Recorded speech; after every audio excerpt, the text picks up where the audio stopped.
Hey guys, happy Wednesday. Welcome back to Food Fash Fun. I am doing beef tenderloin today. This is something I've been promising for a really long time. I've gotten a lot of requests for it. People have been to my house for dinner parties. I've catered parties. I've helped people with their dinners, and so they love my beef tenderloin, and so I'm actually going to share that with you today. So I'm super excited. I bought an entire untrimmed beef tenderloin. I have a fixation with butchering meat. Maybe I should have been a butcher. I'm not sure. Maybe in my past life I was. But I love to trim my own beef tenderloin. So I will definitely give some tips on the Facebook page and Instagram on how to trim your own beef tenderloin. It is much cheaper to buy a beef tenderloin with all the fat on it and trim it yourself than actually buying a trimmed beef tenderloin. So, and I like the whole loin, and then I trim it, cut it into 3 pieces, and then I can freeze what I don't use and then use what I'm going to use, which is today. So I actually have today about half of this beef tenderloin. So 2 really good chunks. Beef tenderloin is actually what they use for filet, if you didn't know. So it's a really good cut of meat, very little fat. And this one has some really good marbleization. So I was really happy with this. I got this at Vincent Joe's, which is a local Italian market here in Shelby Township. And I really love them. Their prices are great. And also, I don't know if I've mentioned this before, but the very best place to buy meat always is Costco. It is restaurant grade meat, and you don't need Prime. You can go ahead and just get your meat from Costco or some kind of local butcher or local market. Prime is a fancy word, and it's just overpriced sometimes. So I'm just gonna grab a towel, squeeze over here. Okay, so I have made my own mushroom rub. I have taken some porcini and shiitake mushrooms, dried. It's very hard to grind them, but I grind them in a food processor and a coffee grinder, so it gets like a powdery feeling. And I grind them with salt and pepper, granulated garlic, and fresh rosemary. I love rosemary on beef. It just gives it a really good flavor. So I have here this is my own rub that I make myself, and I love it. If you don't want to make your own rub, I have found this spice, this Trader Joe's. It's Mushroom & Company multi-purpose umami seasoning. It's the same concept. It's powdered porcini mushrooms, button mushrooms, crushed red pepper, black pepper, thyme, dried onions, mustard seeds. So it's fantastic. So if you don't want to go ahead and make the mess, I just have this thing about making my own rubs, but hey, you can go ahead and do your own thing. Okay, so I'm going to salt and pepper my beef tenderloin. I've got kosher salt. I always use kosher salt. It just has a really good flavor, and I like the real coarse kosher salt. And then of course I use restaurant style pepper, which is a bit thicker than just like a very powdery black pepper. Okay, so I'm gonna go ahead, I seasoned all my meat with that, all set. Okay, then I'm gonna take my beef tenderloin and I'm gonna just kind of put it right in my rub, okay? You wanna dry rub it, it's fantastic. Now, sometimes, just to be clear, my beef tenderloin I will rub also in crushed fresh garlic, but I'm not doing that today. So I'm actually gonna use the full recipe here. So I am going to and I just want you to see how that looks. So I've rubbed the entire beef tenderloin in our rub, and I'm gonna put it in a hot pan. I've preheated my skillet here with some oil, and I'm gonna add butter to it eventually. So I'm gonna rub this other piece of beef tenderloin. So with the beef, you definitely wanna get, as far as I'm concerned, as much fat off as possible. I like to really trim as much as I can.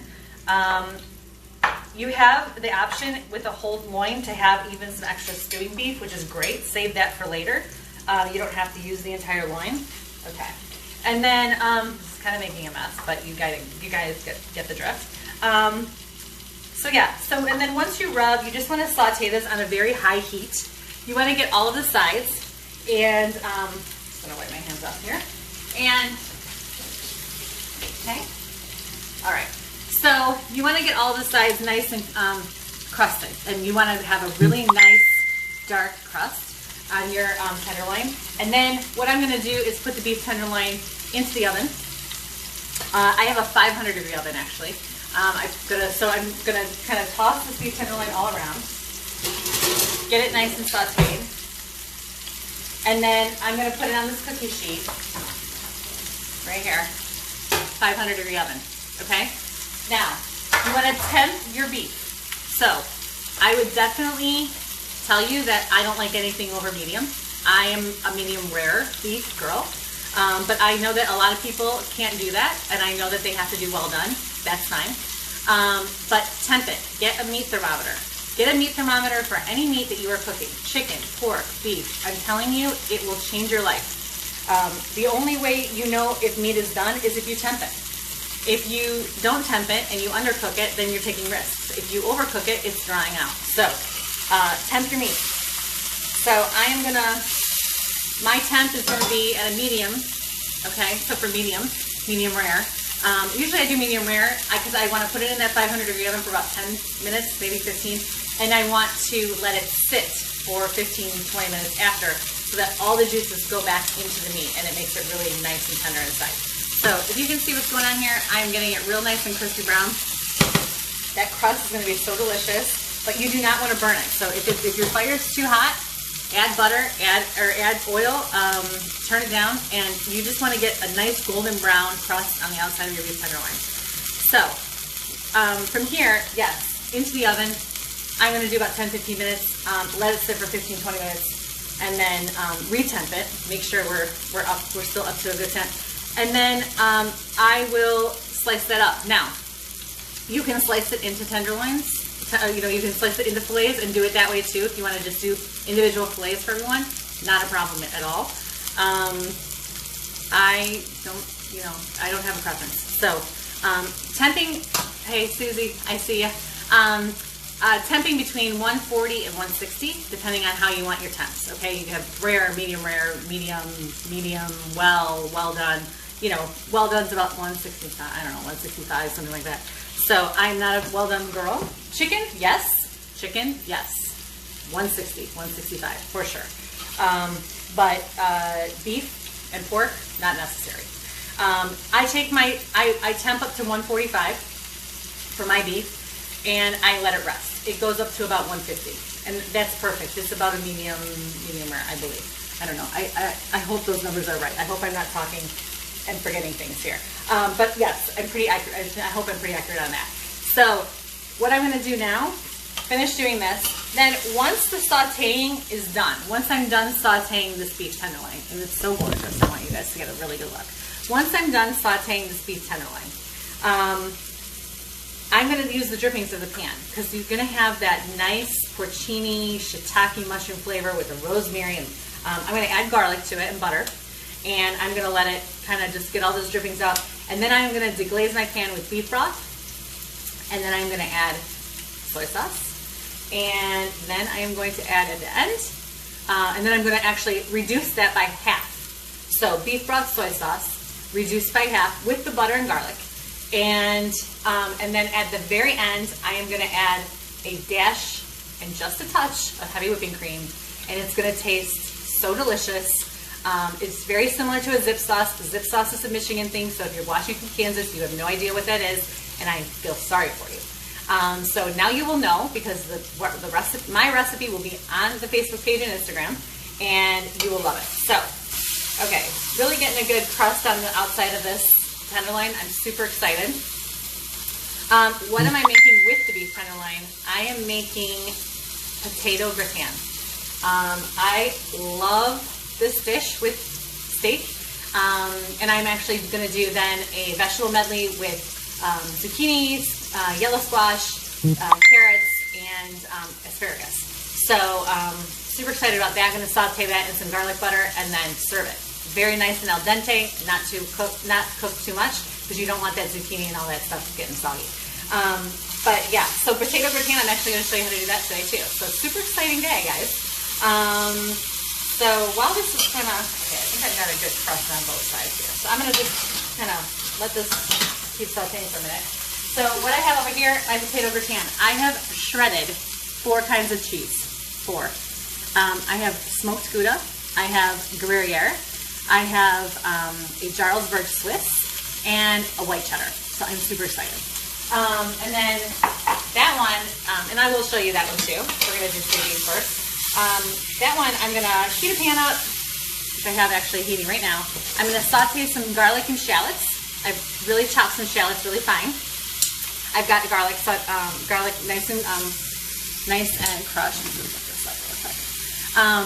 I crushed some garlic, and then what I'm going to do to that is I'm going to add a little bit of flour, and then some chicken broth, and then that's going to make kind of a thick, thicker broth. Add some wine, reduce it, add heavy cream at the end. So almost similar to a bechamel, but not really. But similar concept. Basically, you're making a roux, but you're going to make a roux with the shallots and the garlic. So that's super exciting. And then what I'm going to do is I have my potatoes. I used a mandolin to slice my potatoes paper thin, and I am going to layer. So I'm going to cook that sauce, layer my potatoes, and then pour the sauce over the potato sauce cheese, layering it like a lasagna. Okay, this is looking really, really good. Super excited. Okay, turn my heat down once again. We want all the sides nice and crusty. You want that crust down there. It is so good. I'm really happy about this. Going really well. All right, super, super fun. Guys, tell me how you like your steak, because I know, like I said, Zip Sauce is a Michigan thing. I can't have steak without Zip Sauce. I love it. It's like a soy, buttery, type of sauce. But in Kansas, it's like dry steak. I always have to have a side of butter just to throw on my steak because it's so dry, and I don't know what to do about that.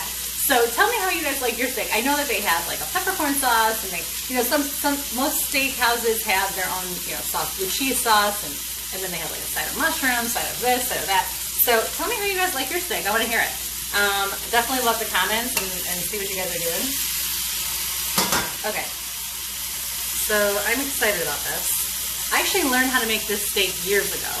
I went to a really fun party where it was at a cooking school, and you could bring your own booze, and I went with my husband and a bunch of other couples. It was probably one of the best nights of my life because I'm pretty famous for this steak among people that don't have the recipe. So, but now I'm sharing it, so maybe it won't be so famous anymore. It's okay. So, all right, going good. So Michigan is super rainy today. We have a rainy day, and I am heading back to Kansas on Saturday, so I'm kind of bittersweet on that. But I'm going to be back and forth all the time anyway. But yeah, so Michigan's super rainy and it's warm now. A warm front came in, so it's good. My kids and my husband went back to Kansas, and it's like 90 there today. So, or I don't know, it's so hot. So they're dying. They're playing outside and having a good old time, and they're free, and I'm so happy for them. Okay, so great crust. Look at that crust. Okay, nice crust all the way around. So I'm throwing it on the cookie sheet. Okay, this one too. You can see it. See that crust? Okay. Got one more side here to get real nice and crusty and crispy. And then I'm going to deglaze this pan. Oh, with my beef broth. Here it is. Okay, found it. Okay. That's good. Popping this in. Oven, about 10 minutes. Whew, that was hot. Okay, deglazing the pan. Beef broth. All those juices are coming off the bottom right now. It's great. The smell is amazing. Absolutely amazing. So, loving that. Gonna add a little pepper. And then I have, because some of my family members, I've been turned on to this this organic tamari sauce. Okay, this is a gluten-free soy sauce. I did not know that soy sauce had so much gluten in it, but it does. So, okay, adding butter. Gonna be delicious. Gonna get all that melted up. Getting this soy sauce open. I don't know why it's, there we go. Okay. So I'm gonna add about quarter cup of soy sauce, not even. It's really salty, so you gotta be real careful. And then you can taste it. If you think it needs more, go for it. Okay. So that's cooking. Good to go. That's gonna cook, it's gonna reduce. I'm switching burners. I'm gonna put it on the high burner over here. Okay, now we're gonna do our potatoes. So, Got this going. Okay. Pull this back a little bit, pull it down. There we go. Okay, I'm actually not gonna have this much meat. There we go. Sorry guys. Okay, so I've got my Pyrex here. I've got my pan. I'm gonna melt some butter in the pan. Nothing about these potatoes is low fat whatsoever, but they're fantastic. All right, there we go.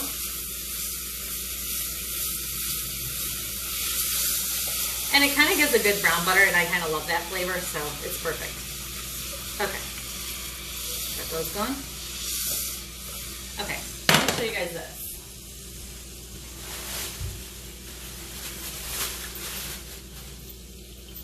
My favorite part of this dish is putting fresh sage into the butter as it's sauteing.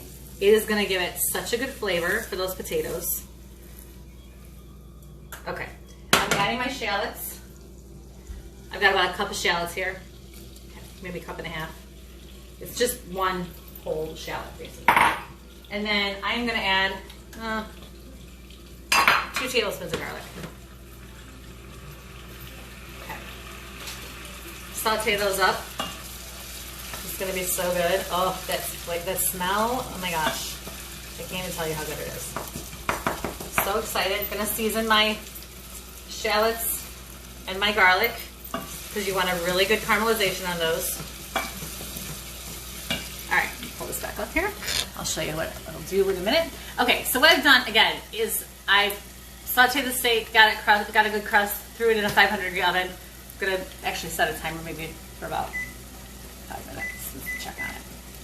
Okay, so then I've got these shallots and garlic cooking, okay? I've mandolin my potatoes really super thin. All right, here we go. Turn this down a little bit. Okay, that's cooking. I see you commenting, you guys. Hi guys, how are ya? Lana, glad you're watching. This is for you. All right, got a little flour here. Grab a spoon.